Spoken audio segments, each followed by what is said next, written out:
Hello everyone and welcome back for our Taekwondo class for this week. I hope you've had a lovely week up until this point, been enjoying the workouts. Hopefully you had a lovely weekend. We are going to get started in a moment, so as always, make sure you've got yourself a nice safe space around you. Grab yourself a drink in case you need it during the during the class, and we're going to get ourselves started.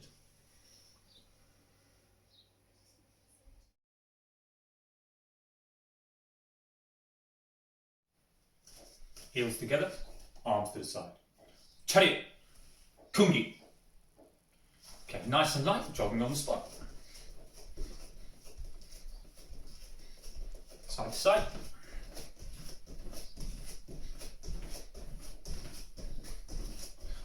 Good, front and back.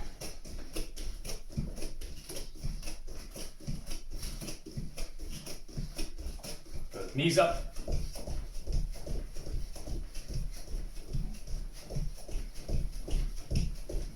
Heels up at the back.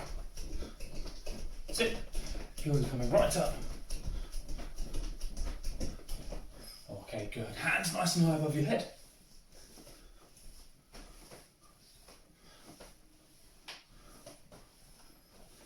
Go side to side.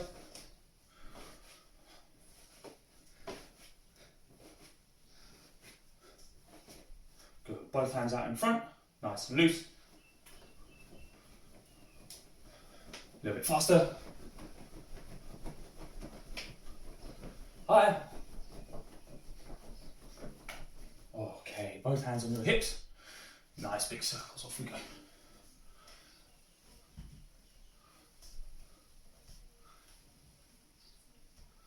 Good, change direction.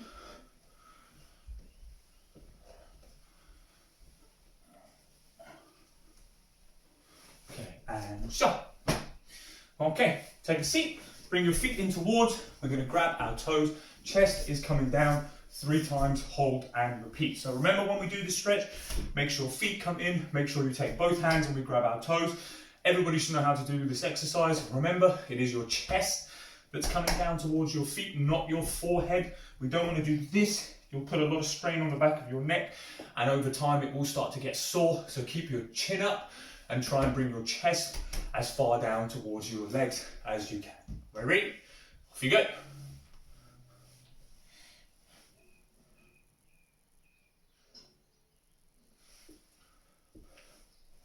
So try and make sure we're making the effort to go deeper and deeper with every stretch.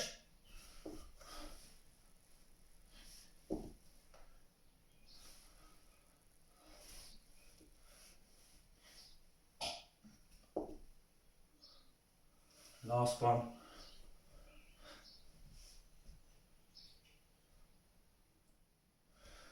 Okay, very good.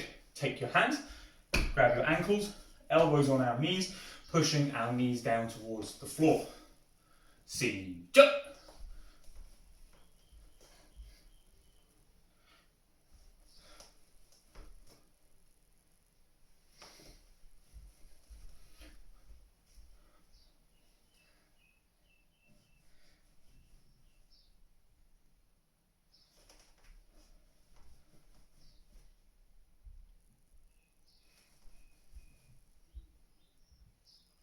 Okay, both legs out in front, go out nice and wide into your side stretch. Whenever we do this exercise, guys, make sure you are going to your maximum. There is no point sitting comfortably. Whenever we stretch, you are supposed to put yourself in a bit of an uncomfortable position. It should be painful, but it should be uncomfortable. That's how you know that you're going to get the most out of your stretch. So make sure you're pushing your legs as wide as they can go. If you haven't done this before for a very long time, take one hand, put it underneath, lift it up so that you can get your feet slightly further wide, and that way we can make sure that we're always training at our maximum. We're going to go down to the left, to the right, and into the middle. See, jump.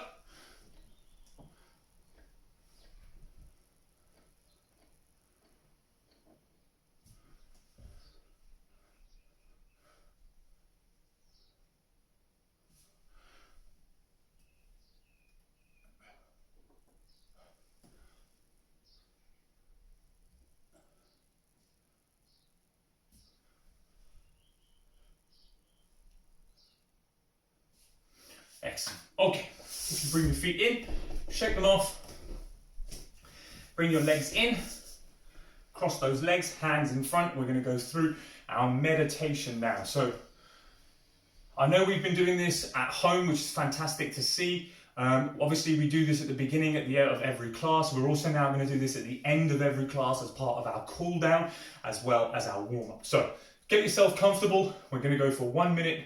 Your time starts in 3, 2, 1. Off you go.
And relax.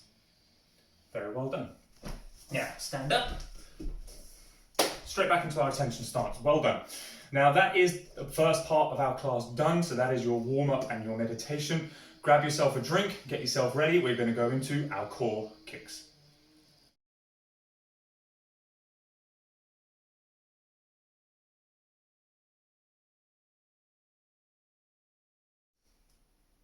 Now the first kick that we're going to be working on today is a jump front kick. Now, some of you would have heard that and you would have got quite excited. I know lots of you enjoy this kick. It is quite an exciting kick. It is lots of fun to perform.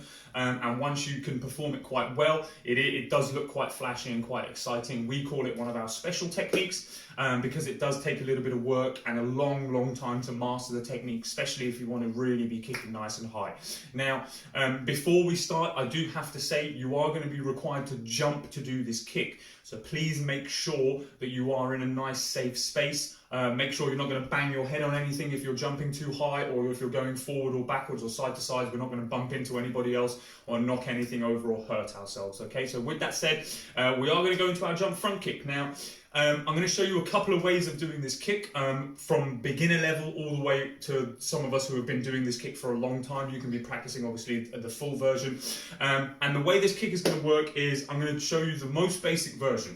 And the most basic version is simply to bring one knee up. And we're going to start in this position here. Now, this eliminates half of the work, which is why this is the easiest version. All we have to do in this position here is the leg that I'm standing on has to jump me into the air, and then the same leg that I'm standing on kicks in front of me like a front snap kick. So if you remember your front snap kick, we do this. Only difference is this leg is going to do it while I've jumped in the air. So from this position here, I jump, kick, and I land. Now, this is the easiest version, and I would recommend for those of you that have never done this kick before, start in this position.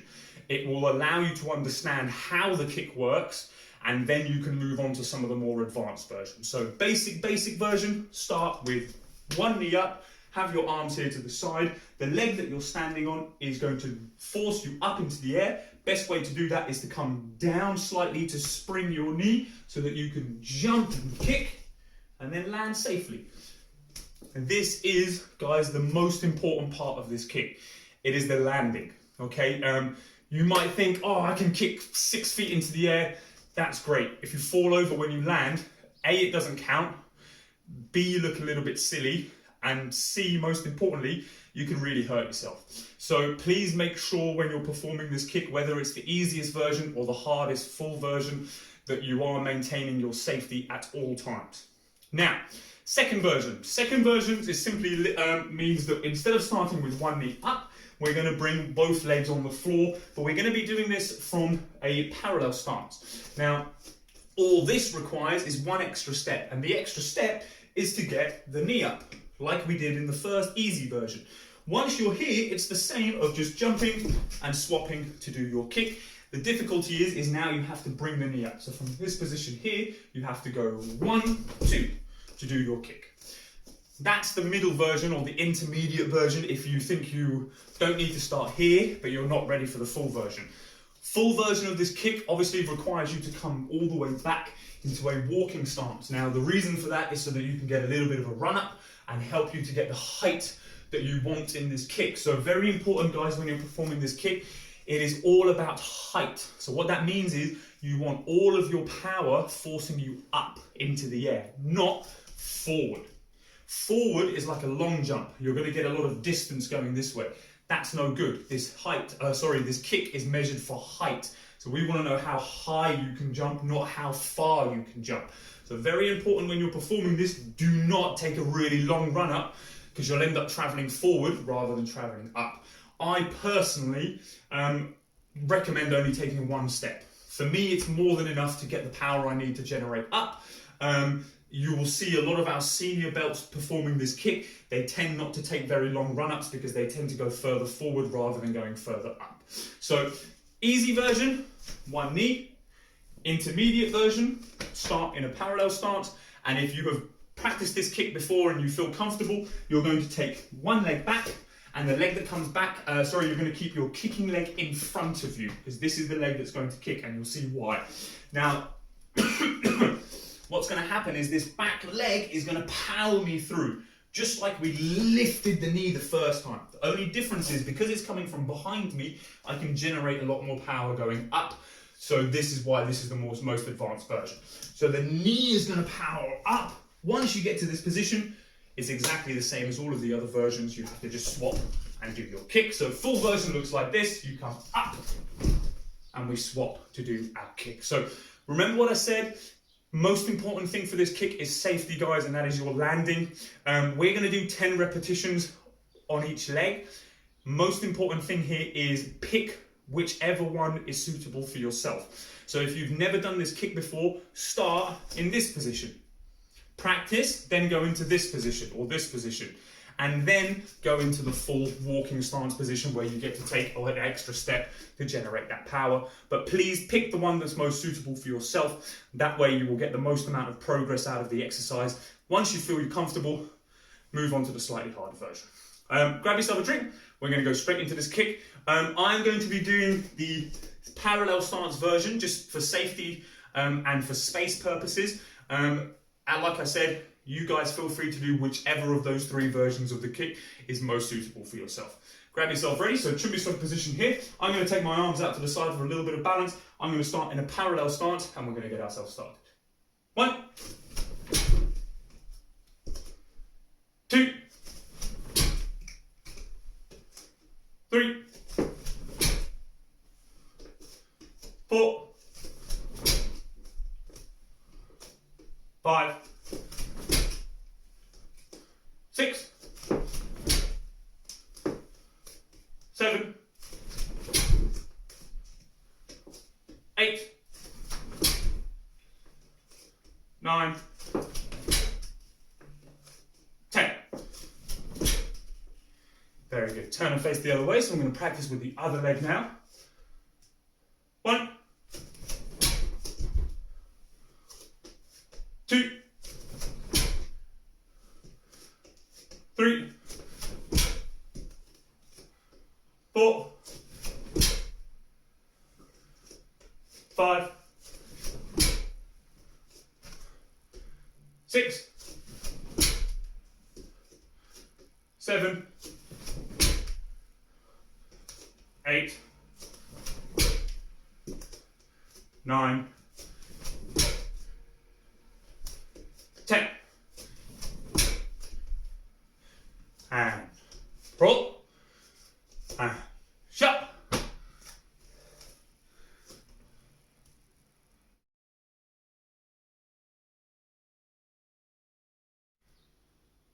Okay, we're going to move on to our second kick for today, which is going to be a front snap kick to turning kick. Now, I'm going to show you 2 versions of this kick, or 2 ways that you can perform it, an easy way and a hard way. I'd like you to pick whichever one is most suitable for yourself. Now, up until this point, if you've been following along with the classes, you would have learned how to do a front snap kick as well as a turning kick. So nobody here should be unaware of exactly how to do those kicks. If you are, or you're not confident, go back, find that video, watch it, so that you can practice your turning kick and your front snap kick ready for this one here. Now, how this is going to work is we're going to go into our front snap kick position. So I'm going to take my right leg back and I'm going to bring my arms to the side here. I'm going to do a front snap kick and then I'm going to follow up straight away with a turning kick. Now, the easy version, you're allowed to put your foot back down after your front snap kick. So from here, you can lift and kick, put the foot down, and then do your turning kick. That's going to be the easy version because you're allowed to put your foot down, regain your balance before you do your second kick. Hard version. Those of you more advanced, those of you that feel more confident and you feel that you can do this kick quite easily, you're going to perform both kicks without putting the foot down. So what that means is from this position here, when you lift up to kick one, you hold and then you have to turn the ball of the foot to allow you to do your turning kick and come straight back. So easy version, you can go one, foot down, two. Hard version, you're going to go one, two, without putting the foot down. So you're going to do both kicks and then put the foot down.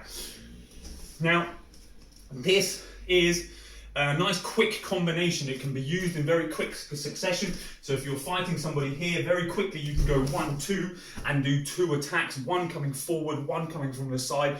And it makes it complicated for your opponent to defend against because one comes forward in a straight line, which requires a certain type of defense.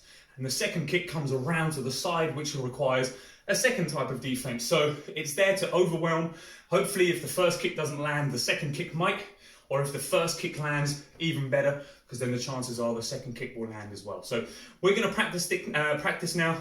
10 repetitions, 10 on the right leg, 10 on the left leg. Remember, if you're finding it tough, put the foot down. If you think you're confident, you're finding it easy, do the nice hard version by keeping that leg up, performing both kicks. Take your right leg back, cross your arms and bring them out to the side.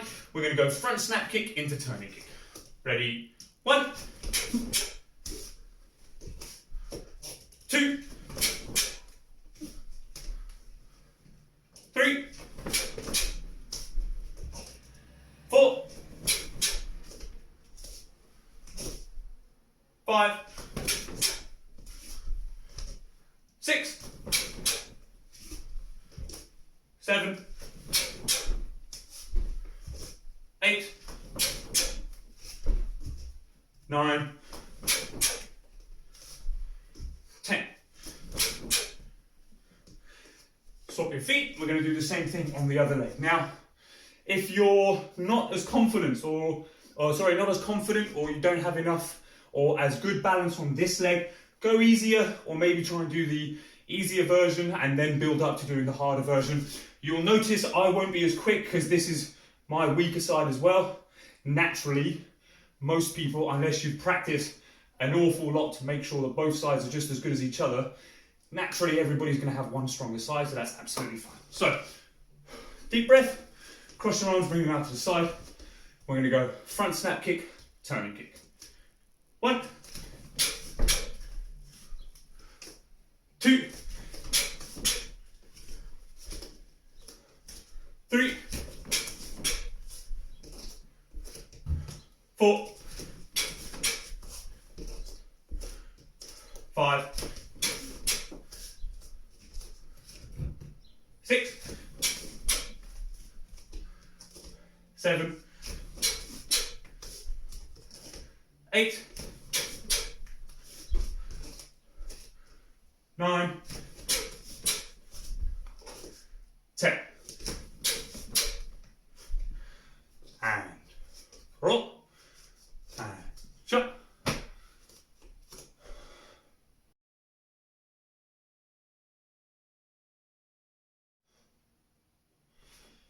Now, the kick that we're going to practice next is going to be a hook kick. Now, as far as I'm aware, this is going to be a brand new kick for the large majority of you out there watching this video, which means we can all get excited about learning a brand new kick today. Now, it is an advanced kick, it is a difficult kick, so if you are practicing, it is very important to understand that it is going to take a long time to get to where you want to be. It is not a kick that you're going to just do like that, like a front snap kick, and just get it instantly and be able to perform it perfectly every time.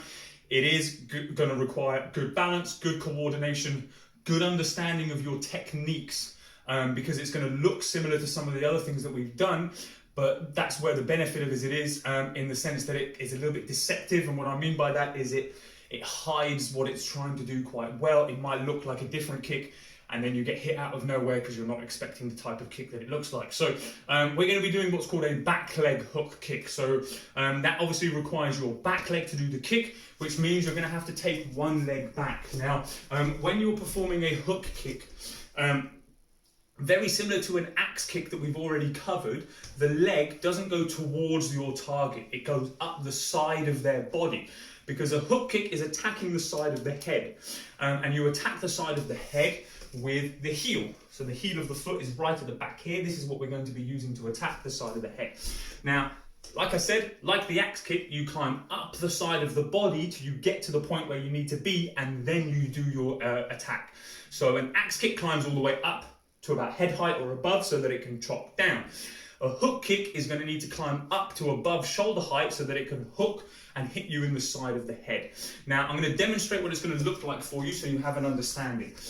Your back leg, like I said, is going to do the kick. Now, if you imagine my opponent is in front of me, this back leg is going to climb up the side of their body here, and when I get to the height, I have to hook my leg around to hit them on the side of the head, hence why it's called a hook kick, because you have to hook your leg around. So it's going to look something like this. Your back leg is going to come up the side of the body, and notice that my heel is going to have to turn on my standing leg. So as I get to here, I then hook with the heel. So look, there's a hooking motion, and then we come all the way back. Very difficult for me to show you this in slow motion. I'll show you what it looks like in normal speed so that you can come up and hook, and then come back down. So remember, you're climbing up the side of the body. Once you get above the shoulder, you can hook and then come down. The hook is simply bending the knee so that you're hooking this way, as if you're trying to hit somebody with the heel of your foot and your leg was straight and you had to go hook like that to hook around to hit the side of the head here. It is, and as you can see, looks very similar to a side kick. Okay, so if my leg comes up towards you like this in a straight line, most people are going to think it's a side kick. So very deceptive in the sense that you're going to think it's coming straight towards you here, towards the chest or maybe the face, and actually it's climbing up the side of the body to hook around. And it's useful to maybe get against high defenses where people have their guard here. You can come around and hit here, similar to what a hook does in a punch. We use this as a kick to come around and do the same thing. So, like I said at the beginning, it is difficult. Do your best, practice throughout the week if you find this one quite tough, and let's see how well we do by the end of next week. All right, so we're going to get ourselves started. So I'm going to practice on the right leg first. So I'm going to take right leg back, cross your arms and bring them out to the side. We're going to go 10 repetitions on each leg. 1, 2, 3, 4, 5, 6, 7, 8, 9, 10. Very good. Swap the feet. Same thing, other leg. Now, naturally, if this is your weaker leg, go a little bit slower. Make sure you can maintain your balance and control your body throughout. You'll also notice that I'll find this one a little bit more difficult because it is also my weaker side. So just do your best when you're coming to this one, guys. 1, 2, 3, 4, 5, 6, 7, 8, 9, 10. And roll. And shut. Excellent work on completing the core kicks, guys. Grab yourself a quick drink, get yourself ready. We're going to go straight into our techniques.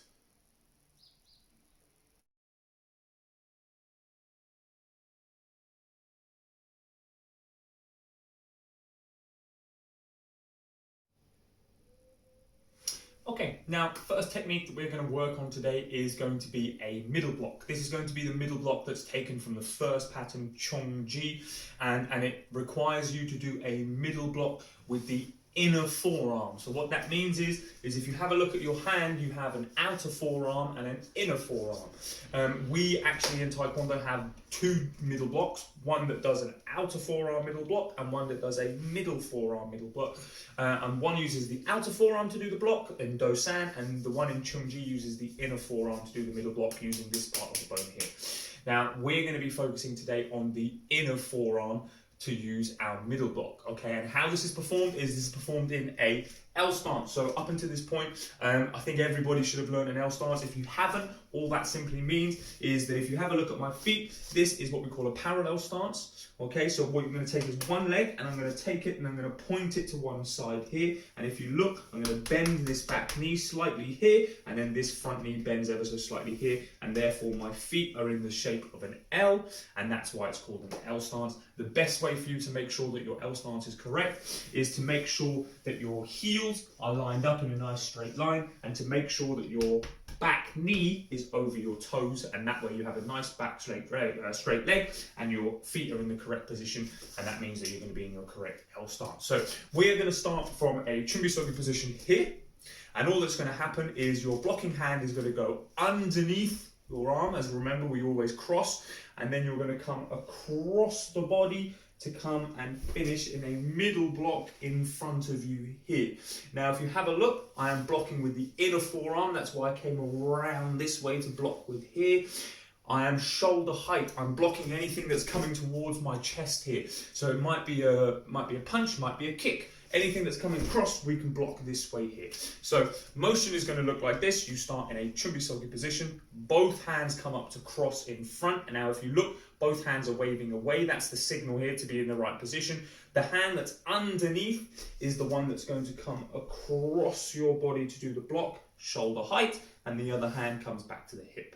Okay, so we're going to do an outer forearm middle block. We're going to do 10 repetitions. We're going to do 10 to the right, 10 to the left. Okay, so get yourself ready. So Chumbisogi position, we'll go to your left. So we're going to go to this side first. Okay, so Chumbisogi position.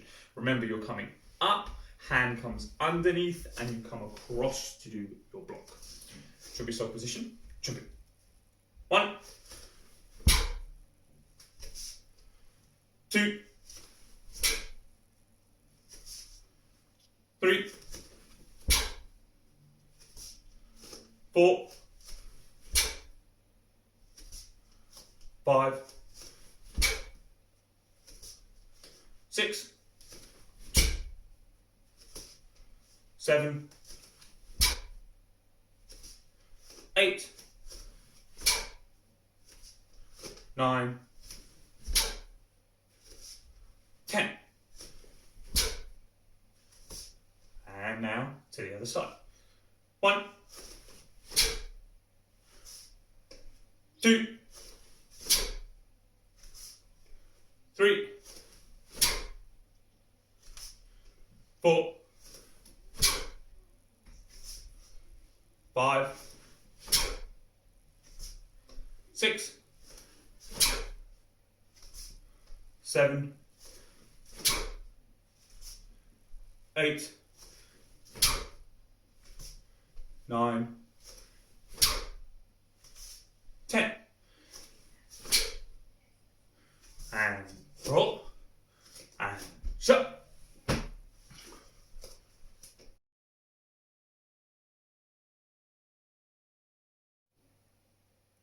Now our next technique is going to be what is called a back fist strike. Now this is work similar to a punch in the sense that your hands are moving towards your target, most likely going to be the head, to use your attack. Now the attacking tool for a back fist strike is exactly the same as a middle punch. You're going to be using the front two knuckles to do your attack or to hit your target with. What's important here is the trajectory of your attack has changed.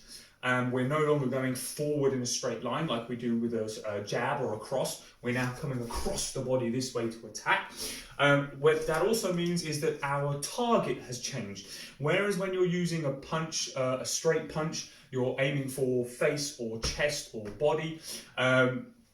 When you're punching or using a back fist strike, we're not actually aiming for the face directly in front, we're actually aiming for the side of the head, most specifically the temple, which sits just here at the side of your head.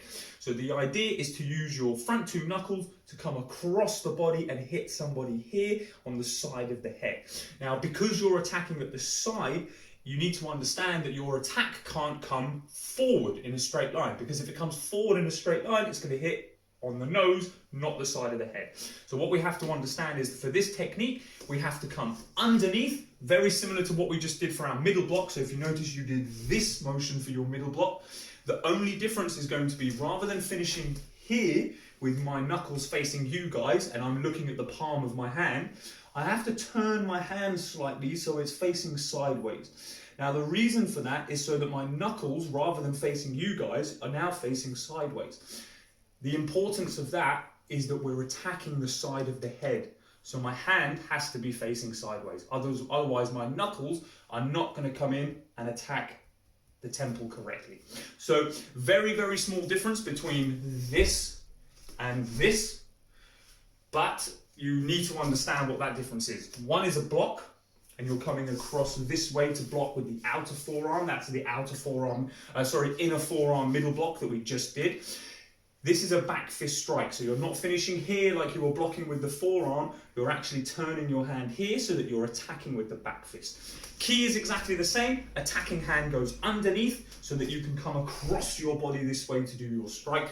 Very important that you're coming across this way to attack. In terms of its use, it can be used in sparring like a jab. A lot of people, instead of punching straight this way, they like to punch this way, and they can be in this position here. They might jab and then they might back fist like that instead. But it can be used as a nice quick way of, instead of punching to the face directly, you come around to the side and you can come around this way to attack, or you can make it a nice big movement and generate a lot of power. We're going to go all the way underneath and come across to attack this way. We're going to go 10 to one side, 10 to the other. So chumbi sort of position, chumbi. Hand comes underneath the cross, across the body. Most important thing is make sure your front two knuckles are not pointing towards your target. They're facing to the side this way, not this way. Chumbi side position, chumbi. Back fist strike, 1. Now, only thing I did forget to tell you was your attacking tool we said is the temple. So you've got to remember now that we cannot attack shoulder height. My temple is way up here on the side of my head, which means my hand should be finishing in front of my eyes, not down here and not up here. We'll start again. 1, 2, 3, 4, 5, 6, 7, 8, 9, 10. Now, to the other side. 1, 2, 3, 4, 5, 6, 7, 8, 9, 10. And pull. And jump.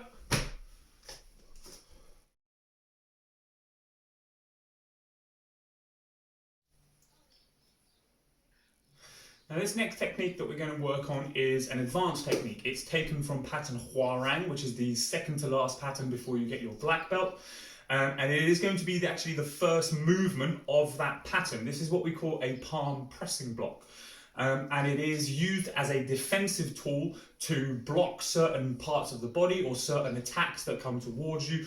And I'm going to demonstrate what it looks like, and then I'm going to show you what part of the body we normally use to defend against, what type of attacks that we might use to defend against. So a palm pressing block is going to simply look like this. You're going to come out into your sitting stance. Now, a sitting stance, for those of you that have never learned a sitting stance, is a parallel stance, but you just take an extra step to the side so that you're nice and wide. We should be just past our shoulders. So if my shoulders are here, my feet are about here, that means I'm going to be in my sitting stance.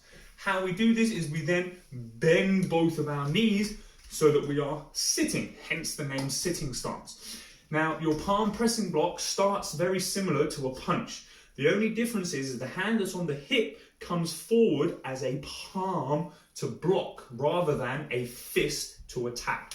And that's what's going to be the main difference. So for those of you in your school clubs that have learned the double punch here, it is going to be very similar to that, except instead of coming forward to punch, we're coming forward to use the palm of the hand here to block with. Now you might be asking yourself, what does this possibly block? And what it normally blocks is it blocks the back of the elbow. Okay, and the reason for that is that if somebody is punching here, if I put my palm on the back of their elbow, they can't bend this way at all. It also means that I'm applying a lot of pressure to keep their arm away from me. So the way the palm works is you come in to block here. And for example, this palm of my hand would be blocking the back of somebody's elbow. So if they came in to punch me here, I could step to the side and push their hand away and then follow up with my own attack, or push their hand away and then follow up with my own attack.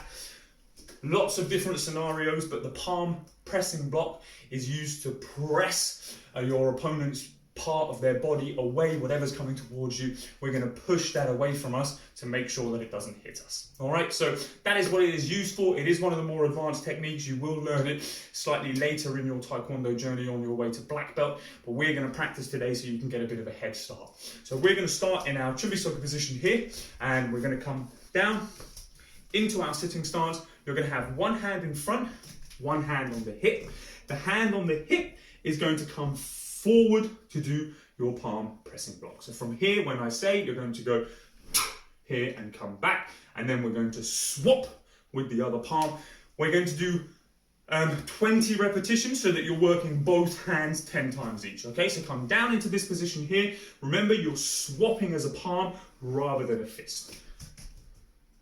1, 2, 3, 4, 5, 6, 7, 8, 9, 10, 11, 12, 13, 14, 15, 16, 17, 18, 19, 20. And roll. And shut. Excellent work completing our techniques. There were some challenging ones in there this week, so some of you higher belts, hopefully you've got something to challenge yourself and work towards. Lower belts, I know there was a couple of techniques there that you guys either would have just learned or will be very close to learning, so you've got something there for you guys to practice as well. So grab yourself a drink, we're going to go straight into our combination work.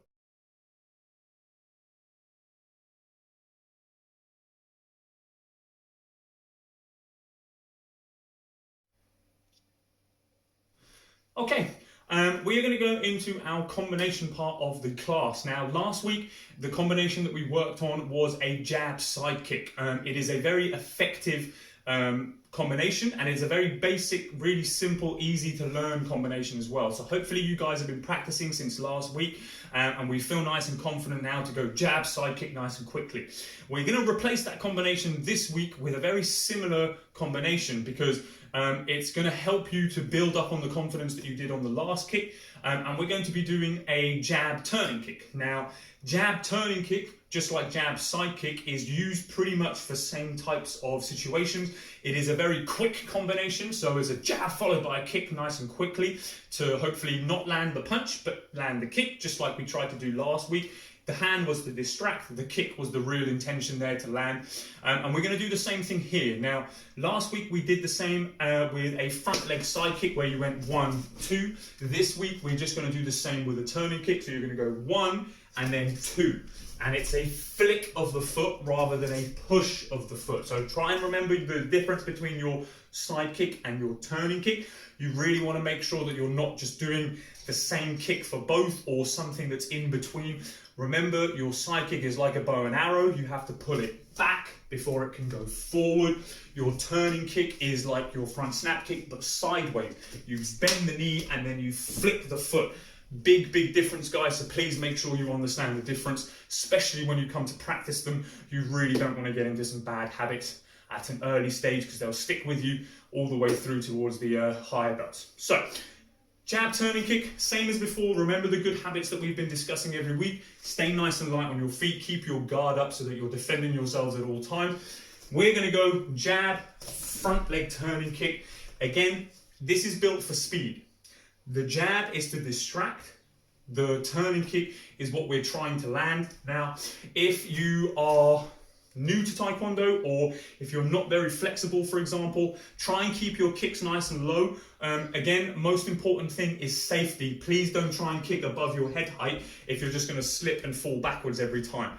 Maintain your balance, maintain your correct technique, keep your legs slightly lower. Doesn't even matter if you're kicking to the knees for now. If that's the height that you need to kick to be able to perform this combination, do that. Eventually, if you're kicking knees, you'll be able to go to hip, and then eventually from hip, you'll be able to go higher and kick shoulder and head. So pick the height that is suitable for you guys. Most important thing is safety, so please don't think, oh, I'm gonna kick super high and then fall backwards every time. It's not gonna be of any benefit to you, and you're just gonna end up hurting yourself. So, jab, front leg, turning kick. Keep your kicking leg in front, bring your guard up, nice and light on the bounce. We're going to go straight through 10 repetitions on each leg. So guard up, nice and light on the bounce. Ready? 1, 2, 3, 4, 5, 6, 7, 8, 9, 10. Very good. We're going to swap, do the same thing on the other side. Try and make sure, guys, if you're slightly more confident or more advanced, try and make sure that as soon as the hand is going forward, the second you're thinking about this coming back, your leg is going forward, so that they're almost swapping mid-air, so that you're not being too slow and going 1, coming back, and then taking your time to do your kick. We want to go 1, 2, nice and fast. The less pause there is between the first and the second technique, the more chance you have at landing the kicks that you want to land. So try and make sure you leave as little pause between the punch and the kick as possible. Left leg forward now, guard up. Ready? 1, 2, 3, 4, 5, 6, 7, 8, 9, 10, and 11. We did 1 extra there. And roll, and shut.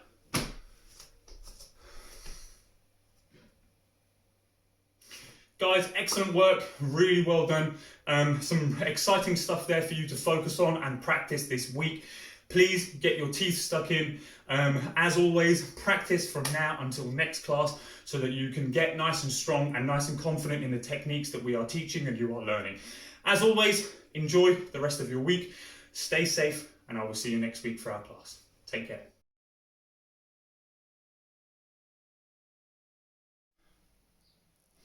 Okay, very well done. Now, if you have been taking part in all parts of the class and you've been giving it 100%, you should feel a little bit sweaty like myself. If you've been working hard, your muscle groups will be lighting up, which is excellent.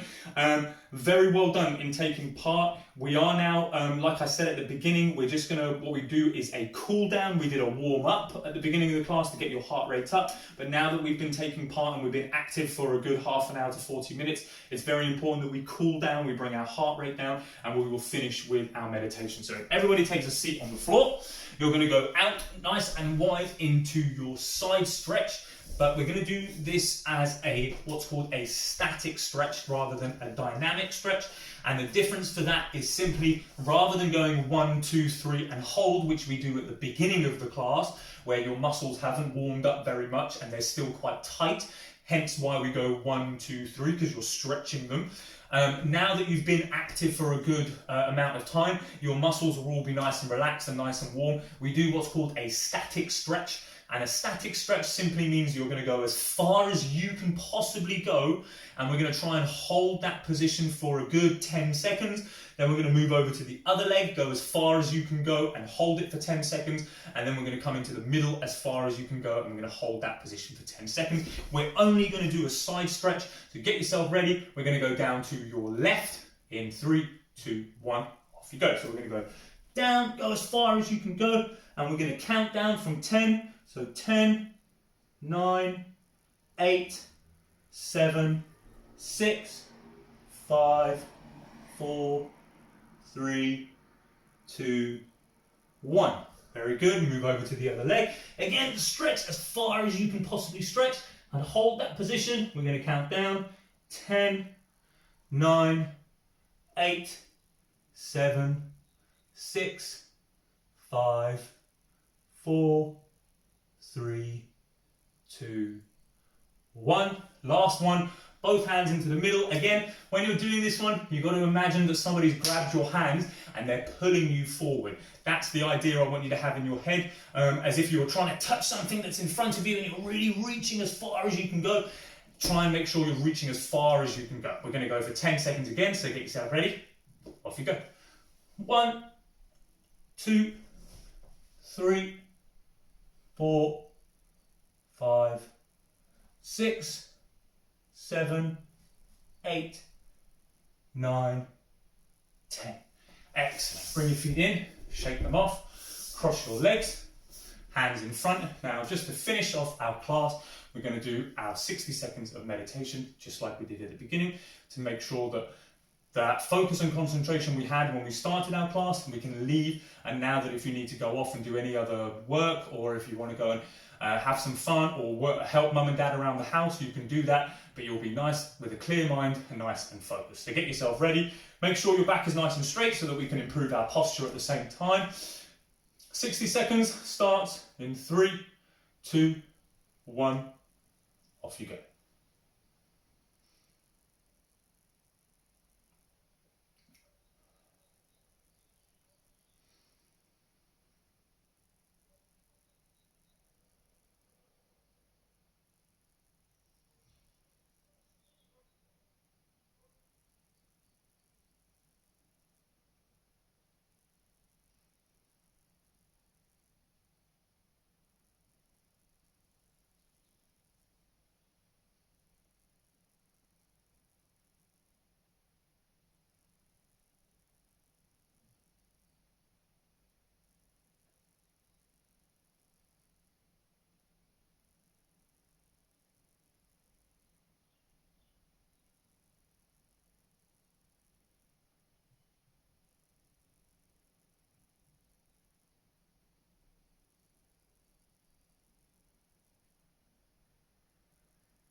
And relax. Very well done. Stand up on your feet. back into our retention stance.